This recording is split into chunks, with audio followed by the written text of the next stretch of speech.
But today, hey, I like this one. This is our friend Bill Ruck from San Francisco, and he wants to talk to us about grounding. Bill, you've got the screen if you'd like to take it and show us some Okay, let me see if I thoughts. can do that. And do you want Mhm. us to ask questions while you're talking or wait? Um, Try to interrupt me. All right, Oh, let's see. Can I do that? No. Yes, there we go. bingo. Um, I'm now screen sharing. Good. Um, Good morning, everybody. And I've been introduced Bill Ruck, a broadcast engineer from San Francisco. Um, this is not going to be a Heathkit level set of instructions. It's really more of how I look at the situation when I'm told, well, ground it. And, well, yeah, okay. So but anyway, if you have a question, interrupt me and see how far you can get me off of my planned course. And realize fully that if I get too distracted, we'll be doing this about 9 o'clock tonight. So those of us in the world have seen this and heard this many, many times. Ground is ground, the world around, and that is a very common phrase that we have in almost every business that uses some kind of electricity. Not. Ground isn't ground. I mean, the reality is the Earth is not an infinite current sink. Even if the Earth had zero resistance, because it has a lot of resistance, it just can't suck up everything that we want to dump into it. It's kind of like dumping raw sewage into the river. It doesn't work. So I have developed kind of a weird philosophy, which is redundant for me, weird, but um, I'm going to kind of do a couple definitions and give a grounding on what I'm going to be talking about. So here's a description of ground. It's the reference point in an electrical circuit from which voltages are measured. That's basically your reference. A common return path for electric current, or a direct physical connection to the earth. All of those are overlapping and very vague, and that's part of the confusion over ground. So I'm looking at ground from three different aspects. They overlap, but they're very different aspects, one of which is safety. You certainly don't want to electrocute anybody. And that's in the National Electrical Code, or NFPA 70, or the local code if it's been adopted differently. The other aspect is called unipotential reference, and that's your reference point for everything, 0 volts. And finally, we have the wonderful subject of lightning protection, which is um, there's a fair amount of snake oil sold there and a lot of misconceptions. And I would say many people that survive a lightning strike are just lucky because they're Irish. So this is the way I look at it. And these are overlapping definitions, but grounding is all metallic objects together, which is bonding, and to the earth. So that's the overall scheme of things. Bonding is just connections of all metallic objects together. And you can bond things and not earth them. For example, an aircraft flying is all bonded together. They're all tied. Everything is connected to the frame of the aircraft, and they're all at zero potential to each other, but there is no connection to earth. The other half is called earthing. That's really a British term, but I like to use it to separate grounding from earthing. It's important in many cases to connect the earth, although there's a bunch of reasons why it's a lot harder to do than you think. So anyway, we have grounding, bonding, and earthing. This is one of my favorite pictures of, I think it comes from Why Women Live Longer. He grounded the generator. Well, yeah, it goes to a ground rod in a bucket of dirt, which is not grounding it to anything. Electrically, it means nothing. And what's so silly about this picture is that they had taken the green wire, put a alligator clip on it, connected it to the grating. They would have grounded it, but instead we have dirt in a plastic bucket, and we call that grounding.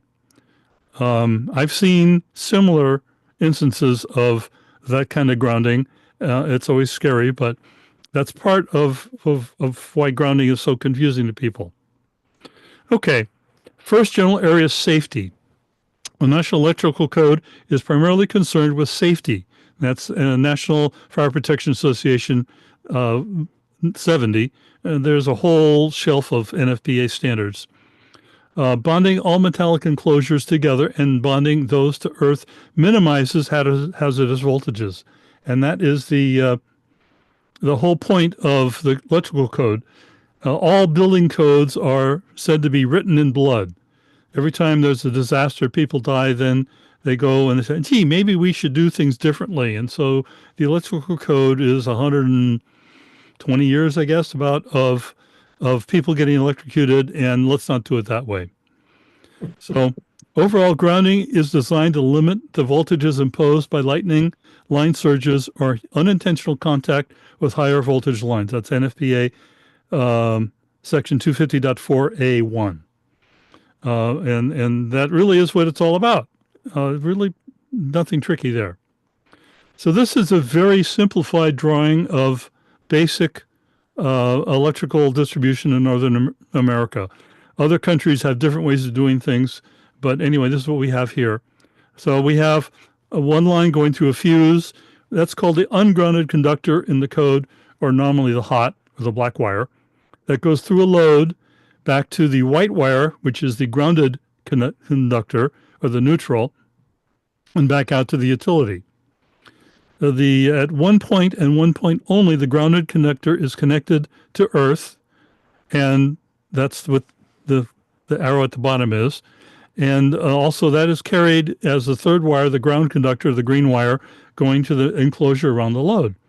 And that is basically how we do it here in Northern America. Grounding is designed to provide a low impedance circuit facilitating the operation of the overcurrent device. That's 250.4C5. Technically known as clearing the fault, but more commonly known as blowing the fuse. So if we have a problem, in other words, a fault between the ungrounded conductor and the enclosure, a lot of current flows back down to the ground conductor and blows the fuse. And that's the whole point of safety and grounding, is that everything is tied together. And if there is a problem between the ungrounded conductor, the ground conductor carries that current at high current and blows the fuse, and now we're good.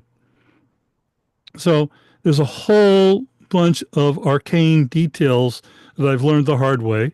I'm not going to show you the scars of things that I've done that I've been told I can't do it that way. So one of which is a long time ago, I was involved doing data communications for schools. And it's back in the days of HP 2000 access systems.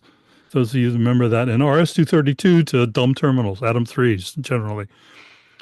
And whenever we had a software problem, Hewlett Packard would say, oh, no, there's nothing wrong with our computer. You have a power problem. You have to fix the power problem. Otherwise, we're not going to honor the warranty.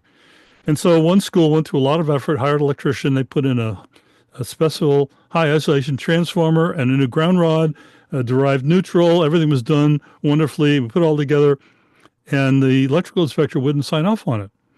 We went round and round and round and round over that.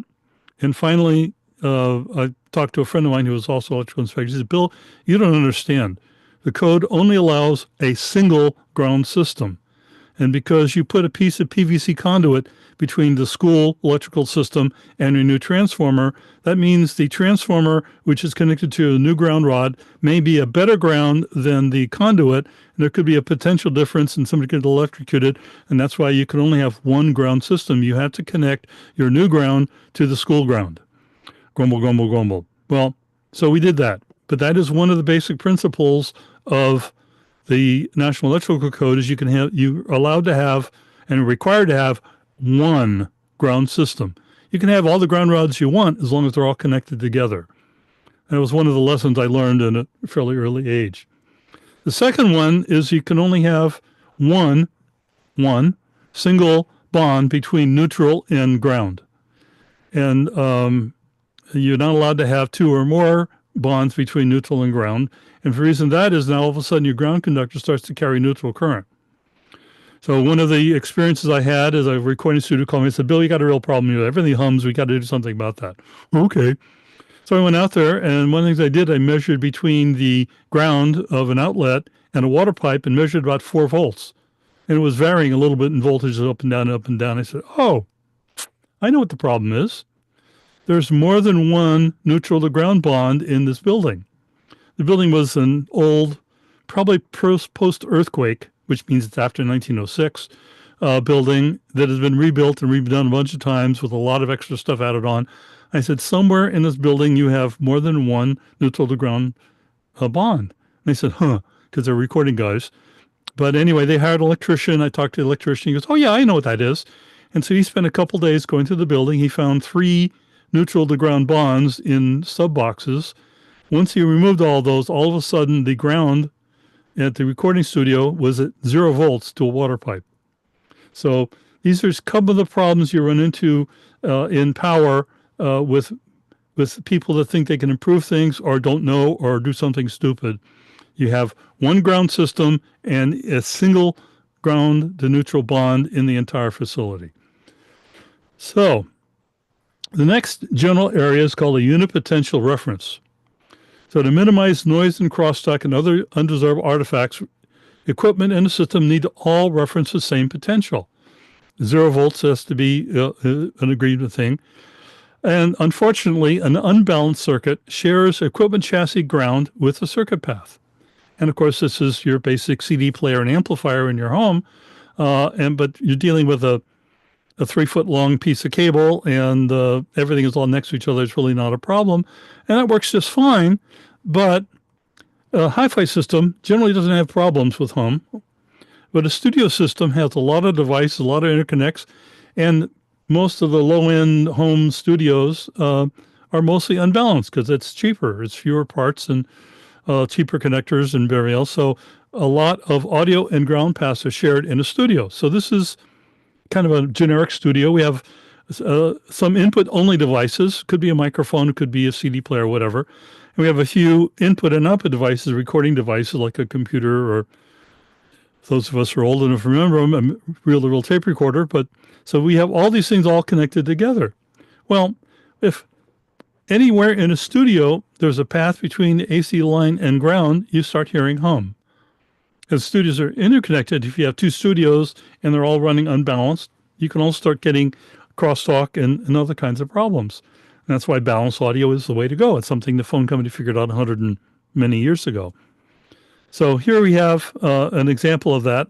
One of my recording devices has a capacitor to ground. And so now all of a sudden we have AC current flowing through all of our ground. And that is a bad thing. And you'll go nuts trying to find that. And to give you an example, and again, this is part of the many things I've done that I said I'll never do it that way again. In my home shop, which you can kind of see behind me, I was having a lot of problem measuring low-level signals. I was doing a lot of experiments with new and improved mic preamps and everything else, and all of a sudden I just could not make a low-level measurement, even though my Amber and my Audio Precision have low-cut filters. I was trying to look at everything, and it was just getting gobs of hum. I couldn't figure out what it was. Finally, one night I got pissed off, and I said, okay, I got to figure out what's going on here. I mean, after all, Bill, you know what you're doing, right? Huh? Well, started unplugging things, and it went away. I said, oh, that's great. Finished up what I was doing, and a couple of days later started figuring out, okay, what was it that caused the problem? And it turns out I had a power supply. It was a really good high-end power supply. It was the kind that had SCRs ahead of the power transformer to pre-regulate it to minimize dissipation in the past transistors.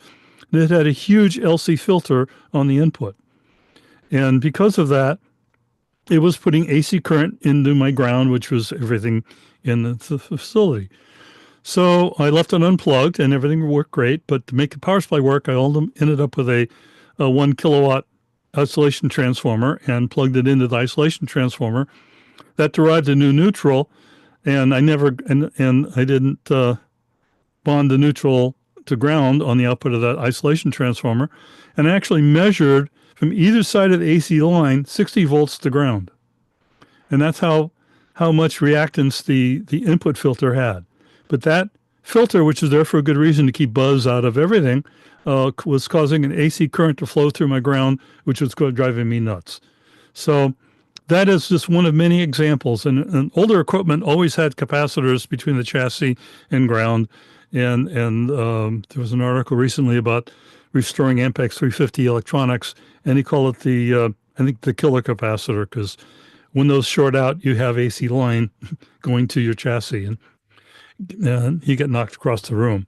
Uh, in the early days of rock and roll, you would watch an artist go up to the microphone stand. He would gently touch it, the back of his hand, just brush it a little bit to see whether there's a ground difference between the mic stand and his guitar, because guitar amps had that capacity to switch between either side of the line. And so they flip it back and forth to get the lowest hum, but that was now making, it could make the guitar amp hot reference to a real ground.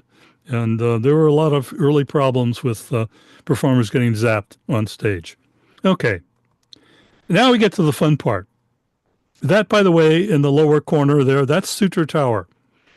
And it was one of very rare lightning storms we have in San Francisco. We get them every couple, 3 years, mostly cloud-to-cloud strikes. Very rarely do we have a cloud-to-earth strike.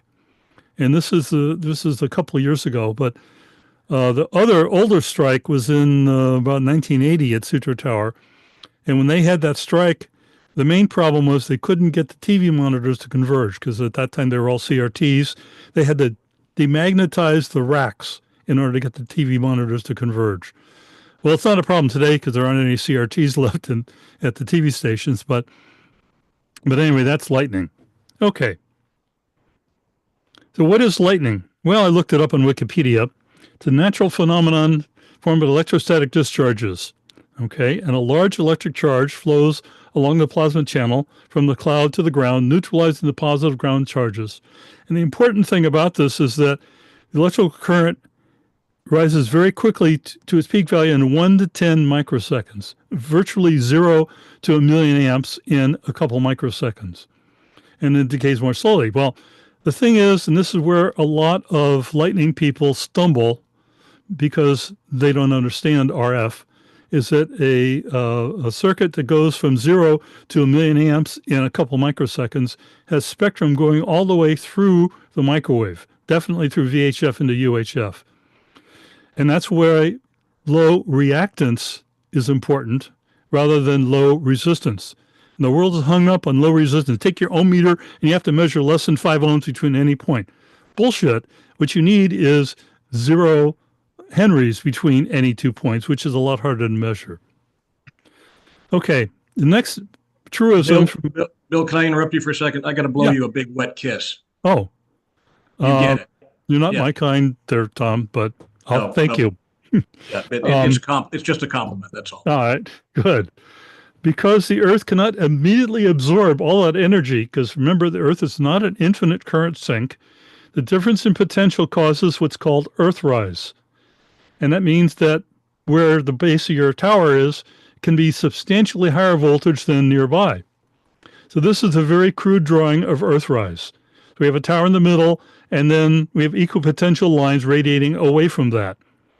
Now that assumes that the Earth is homogeneous, and most Earth is not.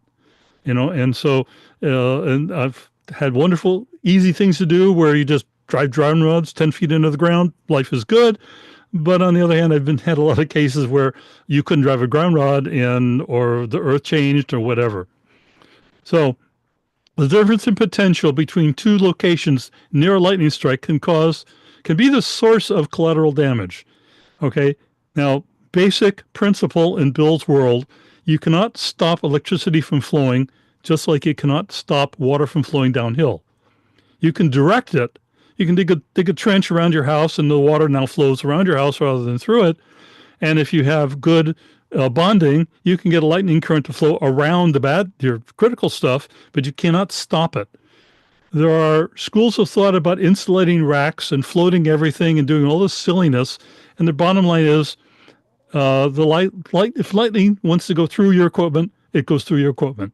You can't say no, because Mother Nature always wins. So the collateral damage is what we're trying to avoid. We can't stop the lightning strike. We can minimize the collateral damage. So now we're back to my little crude drawing here. Around the tower, there's a large potential difference, but as it radiates away, it's a cubic parameter. As you get farther away, you have lower and lower potential difference, and ultimately, a couple miles away, you have no potential difference. But the main thing is between the tower and your building and your equipment and everything that's near that, you're going to have a large potential difference. And that's bad. That's what causes your equipment to fail. The key to reducing the collateral damage from lightning is to bond every metallic object into one large low impedance network, not low resistance, which is what the electrical code asks for. You want low impedance. We're dealing with RF. Now, as broadcasters, we know about RF. It's amazing how many people are stupid about the difference between resistance and reactance. It is just scary. So this is an example of a recent tower site that I built, and it has a whole bunch of details in there that I'm going to try to point out to you. And I can't make my mouse. Oh, my mouse is working. Okay, so this is the tower here.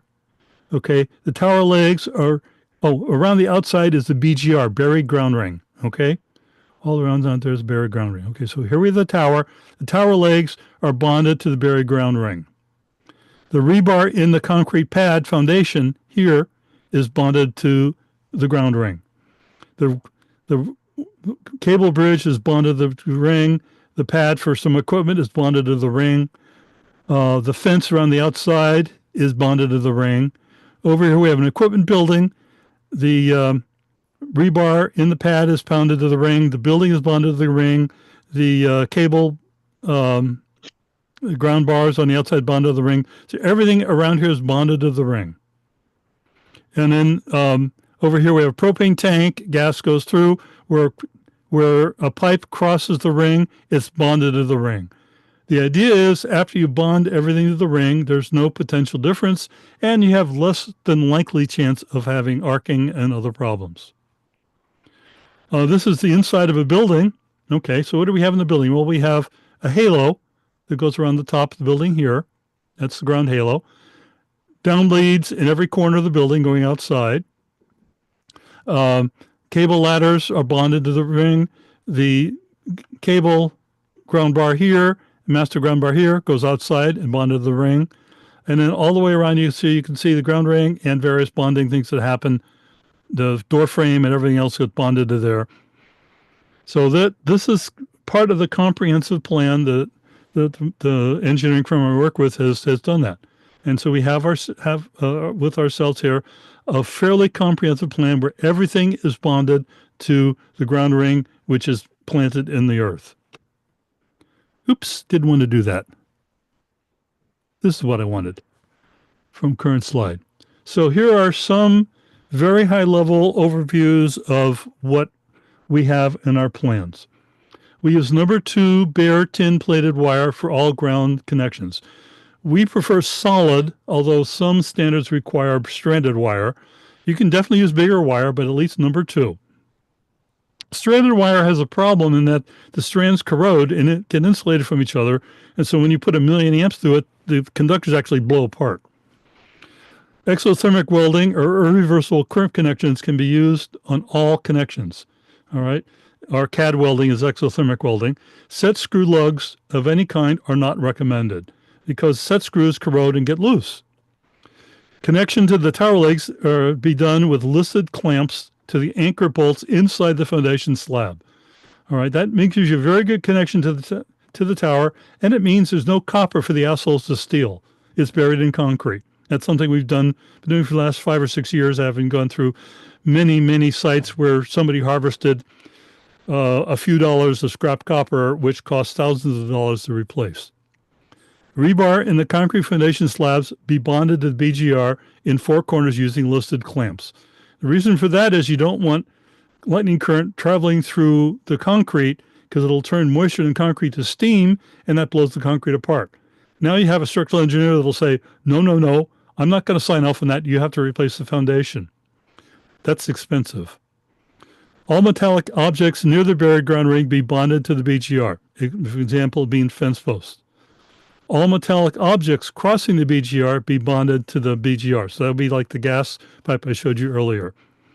Inside the shelter, all metallic objects be bonded to the halo if they cross the halo or near the halo. Again, you don't want any arcing. You bond it together, and that's not a problem. And this is another interesting controversy. We recommend steel racks with yellow zinc plated chemical conversion finish. Okay, no painted racks. The Batwing company insists on using brown painted racks, and then the installers have to grind the paint off and add bonding jumpers. It's just labor intensive, but that's what they want. And they also insist on using painted cable ladder. And so that all has to be grind off the paint and go through all the work. If everything is yellow zinc plated, it's conductive. You don't need to do that. Also, we recommend steel racks because they're stronger. A lot of people like to use bolted together aluminum racks. They're cheap, they're light, easier to set up, but the pin connections fail if you try to shake it. Even if you anchor the top, the pin connections are a problem. And since we live in an earthquake zone, we tend to be a little overkill about the steel racks. We also recommend that all supporting structure like 2-bar to support the racks and cable ladder is also steel, yellow zinc plated. Again, it's all conductive. And what you do when when everything is zinc plated and conductive, you build a huge low impedance ground system, and that allows a current to flow through that and not through your equipment. We have a low impedance ground plane, and that minimizes potential differences, which minimizes your collateral damages. And lastly, bond coax of the tower at the antenna, at the bottom of the tower, and before entering the equipment building. You bond the coax in 3 places, and that is all part of the whole overall grounding system. So I'm going to stop and kind of reminisce for a bit, but very good friend of mine, a colleague, a really great guy, was a guy named Tom Crote. He passed away a few years ago. Among other things, Tom was the head of power and grounding for a little company called Sprint. You've probably never heard of Sprint, but Tom was responsible for power and grounding worldwide. Whenever Sprint had a problem, Tom would go out there and look through the record and say, oh, okay, I see what they did or didn't do. And so he developed a very comprehensive set of bonding and grounding requirements. And then we've adopted that, and we're honoring Tom by continuing to push for a comprehensive ground system. So that's kind of where a lot of this came from. Some of it came from mistakes that I've made. Some of it came from mistakes I learned from. A lot of it came, though, from Tom Crote. Okay. If you don't want to believe me, there's some references we can look through. Mill Handbook 419A. If you're having trouble sleeping at night, download this. It's about, volume 1 is 800 and something pages. Volume 2, I think, is 300 and something pages. It's more than 1,000 pages of how the government wants it done, mostly for military kinds of things. And while you can skip over the red and black requirements, an awful lot of really good information is in that handbook. NFPA 70 has information about grounding, but mostly it is the main building ground. They're not interested in lightning protection of your equipment. ANSI, TIA, IEEE, and HIS all have standards. They all kind of quote each other, and that is those are all interesting. They're not very detailed. They don't really tell you what you need to do. And finally, we have Batwing's R56. We refer to that as a proprietary standard. It is not a industry standard or government standard like the first 3 that I've talked about. It is proprietary, but if you're dealing with Motorola, your site has to meet R56, otherwise they will void the warranty. And so the R56 has a lot of information, not necessarily well explained, not necessarily comprehensive, but it is something that is waved in front of tower people and site people pretty regularly. We're undergoing that right now with a site that they sort of screwed themselves by not looking at the soils report and found out that 3 feet down they run into solid rock, and the requirement was to drive 10-foot ground rods into solid rock, which is not a good idea. And the other thing about solid rock is it's an insulator. I've been doing a lot of work in the Sierras. That's granite. You can drill a hole and drop a ground rod into granite, but you're still dealing with an insulator or quartz and a few other rocks. You know, most mountains are not made of dirt, and they mostly don't have water in them, and so they don't have a lot of ground conductivity. So there are ways around that, but you need to part of the whole project is to read the soils report and understand what's underneath you and design a system that works with that. So hopefully I haven't put you to sleep, and I'll try to answer any questions you have. Hey, Bill, Yeah, it's Ben here. Can I make some comments? sure. I really liked your presentation. It's really nice, and I really appreciated your mention of Tom Crota, who was a bloody genius on the subject of grounding and power distribution. And I have a couple of comments. When we put racks in a building, we always try and make all the connections to the racks either the top of the racks or the bottom of the racks, but not both. That way, there isn't a path for the lightning to pass through the rack. Crota always told me that compression type fittings on EMT rather than the ones with a screw on the side are the ones to use. When he inspected my barn and looked at my wiring, he said, "Oh, you know how to do this right." Anyway, the problem with the lightning strikes on rebar and concrete is that concrete is not a single thing. It's a composite, and it has water of hydration in it. And if you heat it up enough, the water of hydration is driven out and the concrete loses its strength. So that's why you want to make sure there's a path for lightning currents to flow. I liked your mention of aluminum. Aluminum's not a conductor, it's an insulator, because in the atmospheric environment, aluminum gets its aluminum oxide coating, and we make insulators out of aluminum oxide. So that's why, I've known a couple of people who had their houses burned down because of bad connections to aluminum wiring. Anyway, that's the substance of my comments, but have really enjoyed your talk. Well, we're basically agreement. Now, uh, changing between silos here, communications tends to use two post racks, okay, telecom style racks. Broadcasting tends to use four post racks with an angle to support all your equipment on it.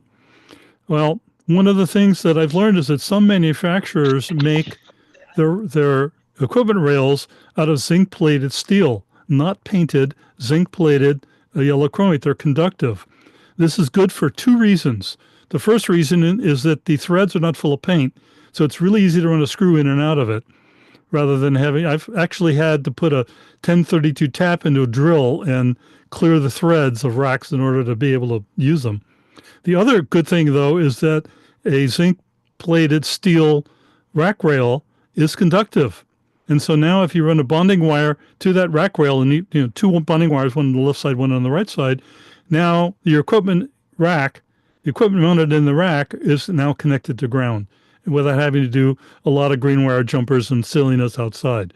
So I'm a strong believer, thanks to Tom, that the conductive racks are the way to go. And yes, a painted outside rack doesn't make any difference, but you want to make sure that your equipment is connected to a single point of reference, which is your low impedance ground plane that you've built at your facility. So Tom and I have known each other, 40 years, maybe more. Um, there's a great picture, and unfortunately his widow can't find it either. There's a picture of Tom wearing hearing protectors, leaning on a stack of A7s on stage, just off stage, with Mick Jagger in the middle of the stage. Because Tom was one of the early pioneers in high volume sound in San Francisco when he was working for Swanson Sound. That's way off the subject. So any other questions? What's your advice on what's the proper way to tie an AM ground system and the transmitter ground system? Well, it is one ground system. Okay. Now, of course, those of us that are broadcast engineers know that the AM ground system actually is a reflective screen, and it really doesn't have to be in the ground, but mostly is buried in the ground. You want to make sure that no current difference is there. So I would say where the ground radials cross the building, put some strap out there, and then do the four corners drop wires to a halo inside the building. You can do that. Broadcasters are very comfortable dealing with 24-inch wide copper strap. The communications world, the cell company world, they all go in, huh, when you talk about copper strap. Um, but, and silver soldering copper strap. Oh boy, there's still scars on my fingers from silver soldering copper strap. Um, but yeah, I just uh, when you're coming to bonding, there really is no such thing as overkill. Bill, I've got a question. What's your philosophy on static dissipators? Do they really bleed off the leader before you strike? I mean, boy, you get strong opinions on both sides of the fence on this. I've heard some good discussions. So what's your thoughts? Sometimes, if you have a moderate static situation, the dissipators can reduce the potential difference, and if it reduces it below the energy necessary to ionize the air, you're better off. But if you have a really big static difference, the dissipators can't dissipate it fast enough, and now they become they could become the lightning rods. So dissipation is a good thing because you're trying to prevent the million volts to ground ionization, and if you can prevent that, they do work. But there are various people refer to them more as snake oil than positive thing. I'm kind of in the middle. I can see where they could benefit you, but I'm not going to advocate their universal use. And the thing is, in the left coast here, we have very rare lightning. Even in the Sierras and the Nevada desert, they have very rare lightning. But I remember back in my Susquehanna radio days, Dallas, the six tower array, they get a lightning strike at least once a week. So people in the Midwest have a very different attitude about lightning than those of us on the left coast. So they're good up till the dissipators get saturated. What I'm hearing you say. So Yeah. Yeah. So if you mostly have medium level static, they'll probably reduce a lightning strike pretty effectively. But if you have a really large potential difference, they can't drain the charge away fast enough, and now all of a sudden you have an ionization path, and that's called lightning. Especially so when you're well, we call them wizard hats here. When they're hooked up to a number 2 wire going all the way down the tower to a ground rod, it ain't going to happen. Yeah. Well, again, the key here is low impedance.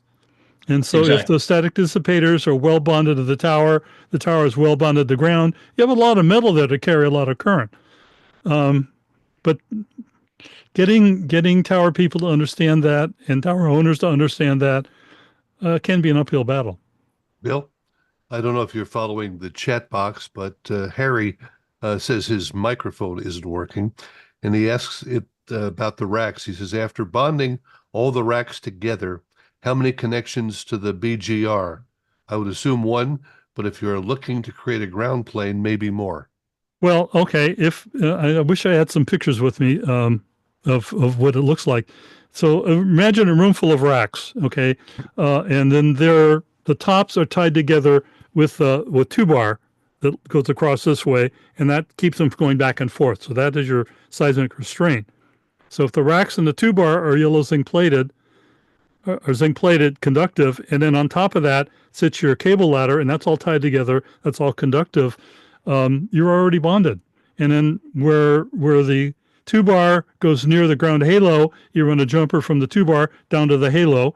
Where the cable ladder gets near the halo, you connect the cable ladder to the halo, and now you've tied everything together to your ground halo. The 4 corners of the building have a down lead that goes outside and does that. And I just saw, Mike, what's a BGR? Buried ground ring. One of the other things about all the ground system, which is all part of the details, is that you don't want a sharp right angle turn in your ground system. You want a radius turn. You want a minimum 2-foot radius outside, because a right angle is an inductor.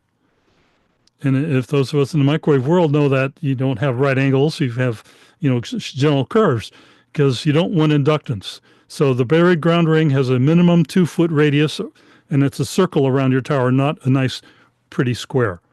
And so your ground, all of your wires need to have a nice gentle curve around them. The buried ground, the building halo has nice gentle curves around that. Everything is done with nice curves rather than sharp right angles. I was at one site doing a grounding inspection before they poured concrete. The electrician did a really nice, neat job running the wires down and making a right angle turn and going out the rebar. And I said, no, this should be a curve. He goes, yeah, but that's not pretty. And I said, well, I understand that. And I tried to explain to the electrician impedance, and he was a nice guy. He kind of went, okay, and redid his wires so they were curved. Mark, Lots of beads of why, yeah. There is a whole bunch of details that is part of what I do for a living on the gritty details of how you make it all run together. My boss is a little reluctant about me sharing all of our details because we like to sell that, but everything needs to be a general term. And then, so if we have across the top, we have our buried ground ring, and then we do down lead, you don't just make a right angle turn there because that's bad. You come up and you make a gentle curve that way, and you take a second piece of wire, make a gentle curve going down, bonded to the halo up here, and bonded to the down lead going down. So you have a nice gentle curve on doing that. Wayne asks well, he mentions another thing to keep in mind is bonds should always be a Y connection, not Yeah. just a single curve. Yeah, and you don't want a right angle, nice tight curve. You want a gentle curve going down and a gentle curve coming down. So you don't want a right angle Y. You want a curved Y. Mark says we have a helostat on a ham tower in Texas, in the hill country. 4 years, no strikes. Anecdotal, not scientific. Well, proving a negative is hard, and that's where you could just be lucky. You know, I've been through hundreds of sites by now, and very few of them have ever been hit by lightning.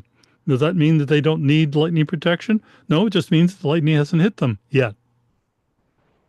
And again, those of us out here in on the left coast have a different attitude than the guys in the Midwest. It does. Bill, I got another question. We have civil engineers, and when we put in a new facility, they're careful to measure the ground resistance using, I think, a three stub. They have an actual device. It's about $500. There's some cheap ones on Amazon. I don't know if they're any good or not, but I mean, I think it's 70 hertz or something like that they do this at. Do y'all go out and actually use the three stub method for actually trying to get the actual ground resistance? I know that they generally try to get less than 10 ohms and really good facilities less than 5. Or what's your thoughts on quantifying that? It's a statutory requirement that has no relationship to reality, because the resistance of the soil on the surface means nothing. What you really need is a resistance to the center of the earth. And so if you have, for example, at KPH, we have sandy soil that goes down about 3 feet and it hits clay. And as a result, the soil itself is fairly conductive because it's next to the ocean and it has a lot of moisture in it because the clay traps it. But clay doesn't conduct very well, and below the clay, it's dry. So when you drive a 10-foot ground rod, you're not looking at the surface, you're looking at 10 feet down. And that's where, if you're really being anal about it, you need to have a soils report and borings and try to figure out what's going on and figure out the best way to do that. But surface resistance measurements make compliance people happy. It doesn't really make any difference in how it reacts when you have a million amps in a microsecond. I think Mr. Lewis is talking about a fault potential test. Yeah. Or sometimes 3-point, sometimes 4-point. And to do them correct, you got to spend the whole day doing it and take hundreds and hundreds of measurements. Unfortunately, they inject the power at the distant point and ask for your ground rod to find out to see how much it finds of that injected power. And but also keep in mind that test was invented by the Schlumberger Company in 1925 to do what? To find oil. It had nothing to do with grounding. It's all about soil conditions.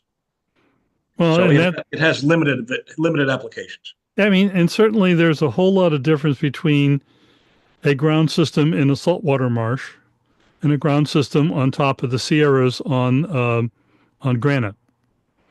You can do your 3 or 4 point measurements in granite all day long. First of all, you can't stick the rods into the ground, and then secondly, you're going to be measuring thousands, if not tens and hundreds of thousands of ohms because granite is an insulator. So the mill handbook and there are various numbers thrown out there, and R56 has numbers. And if you want to pay me to make those measurements, we have the kit. I'll go out there and do it. It's billable hours, but it doesn't mean a damn thing. The main thing I want to see is the ground that we've designed. The whole system is all connected together, properly connected, and before you fill in the trenches. One silly story. We were working for a sheriff's department, and they didn't want to pay me to come out to do the ground inspection. So I was talking to one of their deputies, a pretty sharp guy. He said, "Well, how do I test the Cadwells?" I said, "Well, you get a hammer and you thwack it, and if the Cadwell's good, nothing happens because it's a very solid connection. On the other hand, if it's not a good connection, it's just a rosin joint. You whack it, it'll fall off." And so Detective Reed goes out onto the site and starts going around, and every ground he whacked it, and the joint fell off. And he went down to the next round, whacked it, and the joint fell off. The third or fourth time, the contractor got really pissed off at him and said, "You're breaking my ground system." And Detective Reed pulled his jacket back to show his revolver and his badge, saying, "Would you like to be arrested for defrauding the county?" Suddenly, the contractor properly cleaned the rods and re-cadwelded the entire ground system. It's a great story.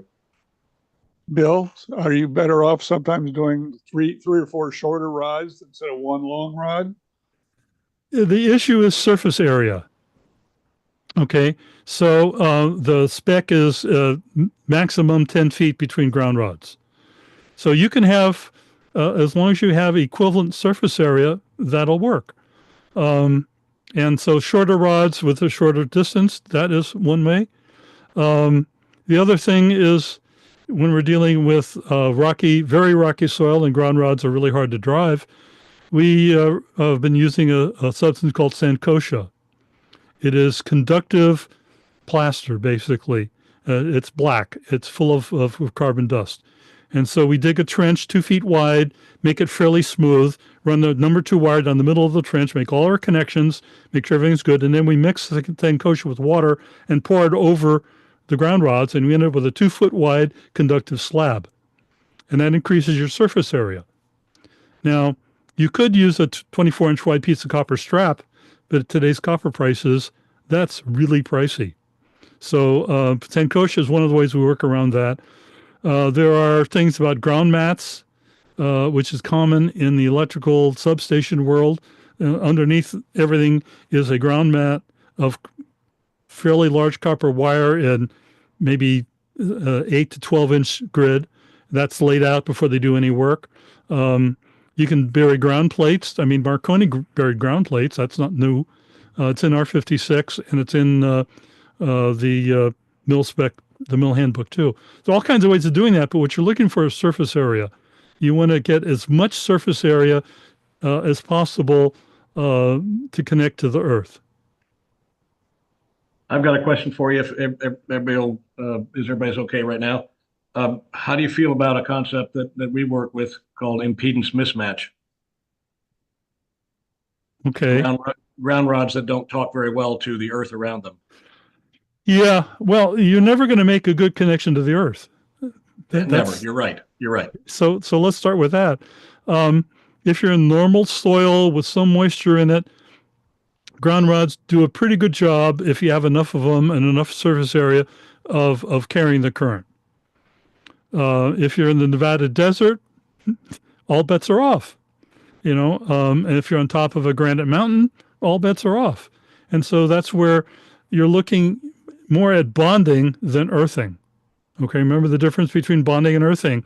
If everything is bonded together, your equipment doesn't get damaged, and ultimately the Earth soaks it up somehow. I know the Forest Service used to run wires down the top of a mountain in order to dissipate a lightning strike for their lookouts. And the lookouts also had a chair that the feet of the chair were glass insulators. So during a lightning storm, the lookout would sit on the chair and be insulated from his from everything. And there's a lot of experience here that's outside of our silo. But the bottom line is we can't stop lightning from flowing. All we can do is make it A, move away from our equipment, and B, minimize the collateral damage. Bill, before we hit the top of the hour here, and some folks have to run away because they've got to close down for the day, do you have a slide with your phone number and email address for anyone that would like to contract you? No. I'm not in sales. Bill Ruck at earthlink.net. That's pretty easy to remember. Earthlink, you're a fossil. Yeah, look at that. Well, okay. I also don't have an iPhone. I operate with a flip phone. And only reluctantly have I gone to that phone. But yeah, Bill Ruck at earthlink.net. Bill, you want to talk about validating impedance, the ground impedance between devices. That is really hard to measure. If you've ever measured the impedance of a base of a tower, it's pretty tricky to measure the impedance of an antenna. Now let's look at measuring a complex bunch of wires and things that are all connected to each other. Between point A and point B, you'll measure something, and between point B and point C, you'll measure something different. Does it mean anything? It may be more of a measurement issue. I think the easier way of looking at it, Marty, is to look at the physical point of that and say, do I have a lot of wire, a lot of conductive material between every point? And if you have a well thought out system, you're probably okay. There we go. So, Bill? Yeah. If you want to read a good book on lightning, the one that I suggest to people is by Professor Uman, U-M-A-N, just simply called Lightning. And he teaches at, or taught at, I think he may be retired by now, at University of Florida. The highest incidence of lightning in North America is Tampa Bay. The lowest incidence of lightning in North America is Puget Sound. Okay. Yeah. Speaking about lightning, we're off the subject and I can talk forever. Tom Croda turned me on to a book called Bottled Lightning. And it's a story of the development of the lithium battery. Tom was very much into batteries too. Every chapter in the book ends with, and then his laboratory burned to the ground. So bottled lightning. But anyway, lightning, I'll have to look into that. There's this, I soak up knowledge. I don't always file it neatly inside here, but I'd like to learn about a lot of things, and I'd like to look at things from all kinds of perspectives. So as somebody that did a lot of RF work, and I've also had to learn about civil engineering and geotechnical engineering and a whole bunch of other kinds of things that all relate into that kind of thing. And so I'm not a civil engineer, I'm not a geotechnical engineer, but I've learned a lot about how you have to look at those things. And I used to brag that I used to, I put 32 amps into a vertical radiator. That was great. Until one of my colleagues at Maritime Radio Historical Society used to work for Radio Free Europe, and he dealt with multiple 250 kilowatt transmitters. Okay, I don't brag anymore. But next week, we're having a presentation from the chief engineer of HARP, and they have a couple megawatts of RF that they do from their transmitter site. So it's all relative. And I know Ben has had a little bit more than 50 kilowatt transmitter experience. Who's Hey, Bill, your HARP another connection? Bill, quick question. I've seen some papers that show instead of having one really long ground rod, the inductance of a really long ground rod can be a limitation. And some of these papers suggested maybe having several 8-foot ground rods, properly spaced, like you said, so they don't run into ground saturation, is a better idea. Have you heard it? Have you heard that about the inductance of a really long ground rod? Other people say go as deep as possible. What's your thoughts? Well, it depends on the soil, um, and where you're at. I would recommend 1,340 lightning hits within 1 mile of my location. Wayne, I'd move. Um,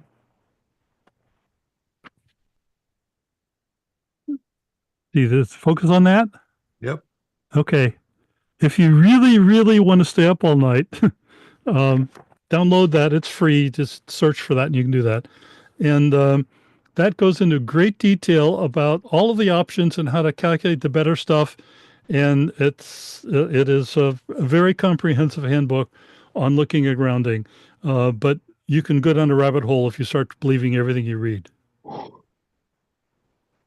Well, we do pretty good out here on the desert because of the dryness. And when the storms come through, we can have some pretty good lightning storms. And of course, even before that, you can stand in the middle of an array and hear the static jumping from one stick to another. Yeah, we had this is similar, but one of our clients had a problem with every afternoon, about 3 or 4 in the afternoon, his VHF system stopped working. And because the noise floor would go off from static discharge at a site. And I said, okay, throw away the fiberglass donkey dick you have and put up an all metal antenna. Back in the days, not an OG4, you can't buy those anymore. You buy an all metal antenna and your static problems will go away. And he went blah, blah, blah, blah, blah. Well, guess what? A couple of months later, after he complained the third or fourth time, they got his radio tech or whatever contractor to change the antenna to an all metal grounded antenna, and his static problems went away. So they weren't getting lightning; they were just getting they were in the cloud, and that was noising up his VHF.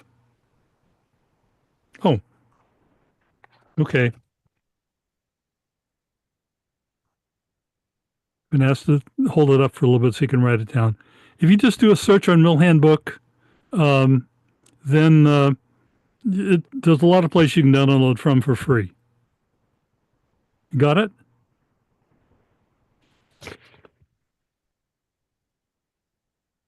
Yeah. A lot of lightning have a UPS. Tom used to say, why are you putting something less reliable than a local regulated utility monopoly in series with your equipment? Tom was a firm believer of a room full of 48 volts at a few 100,000 amp hours. That's reliable power.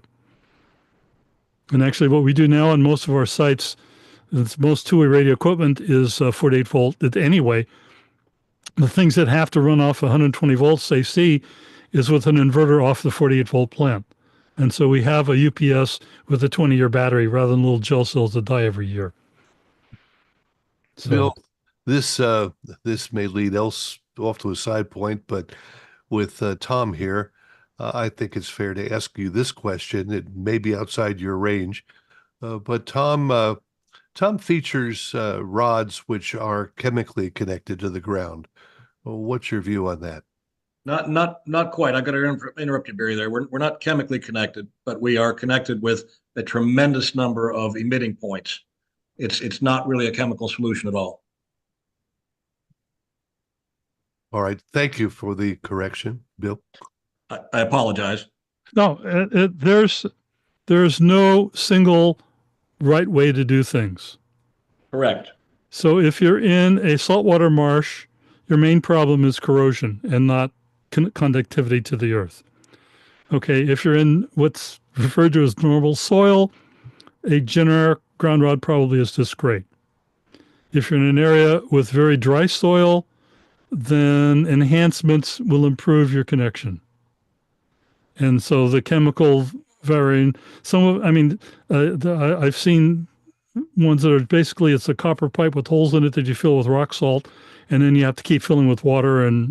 But that can improve things. So To get the numbers that you need to get paid, yes, you can yeah, improve things just wonderfully until the salt destroys your tube.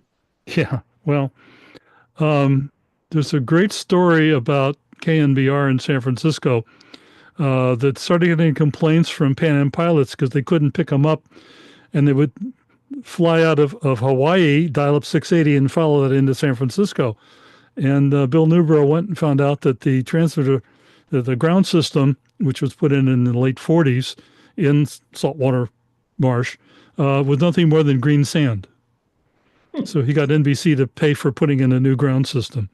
So nothing is, when you're dealing with salt water and salts and a corrosive environment, that's a real issue. I mean, one of the things I've learned is that uh, different kinds of concrete is necessary depending on what kind of soils you're pouring it into. And depending on how corrosive it is and alkaline. And there's a whole bunch of science there that, as a broadcast guy, I never had to think about, but I've kind of learned now to send the soils report to the civil engineer, to the foundation designer to make sure they specify the right kind of concrete. There's another type of ground that we used up on San Bruno for the KQED transmitter move, and that was a trench ground. Since it's on top of a mountain and the mountain was nothing but bedrock, they decided to just dig a long 3 foot deep trench and for probably about 30 feet. And rather than drive a single ground rod, they buried a bunch of really fat copper wire in the ground and then covered it up.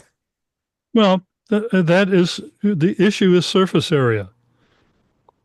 And that's where St. Kosher can help too, because that increases your surface area. And it's a lot cheaper than 24-inch wide copper strap, and the assholes can't dig it out of the ground and sell it. Is this Sankosha, I'm interrupting, the Sankosha product, is it similar to some places call it GEM, ground enhancement material? Yeah. It's mostly a conductive cement with Yeah. bits of carbon fiber in it, I believe. It comes out dark gray and turns black when you put water into it. So it's Okay. and you can measure less than an ohm, depending on how hard you poke it, over a couple feet. It's fairly conductive. In between lightning strikes here, I just wanted to say hello, Marty Acuff.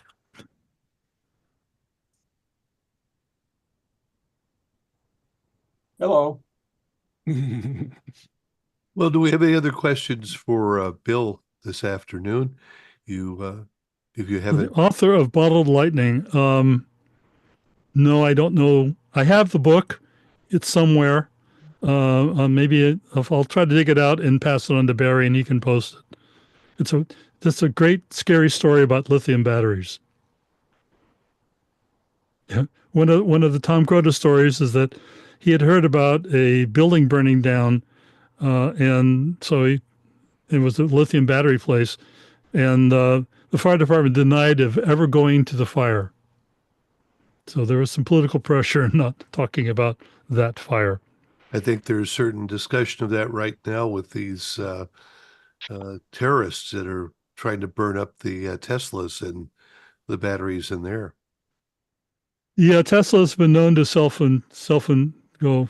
I actually had a battery explode in one of my camera batteries, and Tom said, "I want it," and so I brought in all the shards of everything else, and in a plastic bag, and Tom sent it to one of his battery experts, and I got a dissertation on lithium batteries.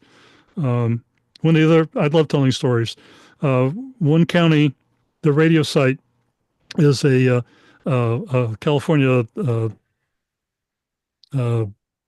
Cal Fire lookout, and the local Cal Fire chief lives there now, and he had his trailer burned down because he had his power tools in there and left the batteries on the charger, and one of them went off and burned down his trailer. And he's a fire chief. And I guess the first run of those hoverboards also had a lot of trouble with the batteries as well, and many of them were recalled. Yeah, if they were actually had a manufacturer would even admit to that. Yeah, no. But even Tom Crowder used to call it battery bombs. And so we have a lead acid battery. Unless you vent them properly, you end up with oxygen and hydrogen in exactly the right combination to combine and make water. And so there's you need to be careful with these things. I had a radio station, the generator didn't work, and so I was out there with the manager, and then I opened up the generator, and the top of the battery had blown off. I said, "Oh, a battery bomb." And he said, "What?" And I explained to him, hydrogen, oxygen, bang. And he said, "Well, but why did that happen?" And I said, "Well, do you maintain your generator?" "Well, I shouldn't have to do that." "Well, how often do you take your Mercedes in to have it serviced?" "Well, every 5,000 miles." I said, "There's no difference between your generator and your Mercedes, other than the generator keeps you on the air and making money." And he thought I had a bad attitude. I don't work for them anymore. So there's a Chinese company that's just announced that they can charge their car battery, uh, twice as fast as Tesla can. And my first thought on that was, well, if you double the current going in, you're going to double the spikes that grow in the lithium of the battery. And any idea how they're getting around that? Well, there's a lot of very smart people working on batteries right now in China and the United States and Europe or wherever. And they're all trying to figure out how to get higher density and faster charging and everything else. And they're looking at what has happened and come up with new chemistry to do that. I read that there are some very different things that don't grow the dendrites that short out a battery. Okay. And the other thing is really interesting is iron batteries. Okay. Edison had iron batteries 100 and something years ago. And now they're talking about iron batteries, not for cars because they're heavy, but for utility storage. You don't care how heavy and big it is if it's never going to move. And so now, and of course, if you heard about the Moss Beach fire, did you hear about the Moss Beach fire? Moss Beach is south of it. It was a PG&E gas plant, and now it has acres of lithium batteries as a storage unit. And they've had several fires there now from the battery storage units catching on fire. And everybody's getting nervous about that. So anytime you're dealing with thousands of amps and some chemicals, it can get exciting. My high school chemistry teacher every year would put a tray, and he was a very safety conscious guy for 1960. Anyway, he would put a tray of soap water and blow a big pile of bubbles out of a little glass bottle he had, and then light a match and set it off. And that he showed you how oxygen and hydrogen will combine rapidly. And every year, those of us that knew, we hear bang, and oh yeah, Brother Hanger's at it again. But one year he was made too large a pile of soap bubbles and blew tiles off the ceiling. So, yeah, there's a whole lot of things to screw up with, and when you're dealing with a AA battery, you can get pretty casual about that. When you start talking about a battery that can put out the central office battery that can put out 1,000,000 amps. You got to be really careful about how you do things. And a Tesla or any electric car has got a battery that can put out 1,000 amps, no problem. That's more than an arc welder. Yeah. Very enjoyable presentation, Mr. Ruck. I got to go back to work. Thanks so much. Okay. And thank you all. Thank you all as well. I enjoyed all your questions too. Yeah. Well, we all learned something. That's what we're trying to do. Thank you, Bill. I've got to bail too. I'll just echo the comment here, Bill, that the 65 or so that were between Zoom and YouTube certainly appreciated your presentation and the information. It's something we need to review from time to time and get that down into our minds. Well, very few broadcasters build an all-new transmitter site these days. But I'm doing public safety sites pretty regularly. When you do an all new, you can do all the things you want to do. The key though is looking at a site that was built in 1950 and trying to make it work better. And I know that Jeff of Nautel has a lot of experience in taking a site that was never done properly and how to make it work with a modern transmitter. In the words of Fred Graves, anybody ever work with Fred Graves, Susquehanna Radio, Assistant Director of Engineering? No. Well, anyway, Fred was a good old boy from the southern parts of the country. And Fred's comment was, I don't want no goddamn sumbitch transistor connected to a goddamn sumbitch lightning rod. And for a long time, he fought solid-state transmitters. Well, that's great. Again, thank you so much, Bill. Okay. I may even come back. Please do. Absolutely. Positively. Positively. Yeah, unfortunately, Thursdays, I tend to have a client meeting during this, so I haven't been able to come to as many. But I'll try to get to more, Barry, because it's kind of fun to learn from somebody that's got some experience that I never had. That's why we're here, to learn things.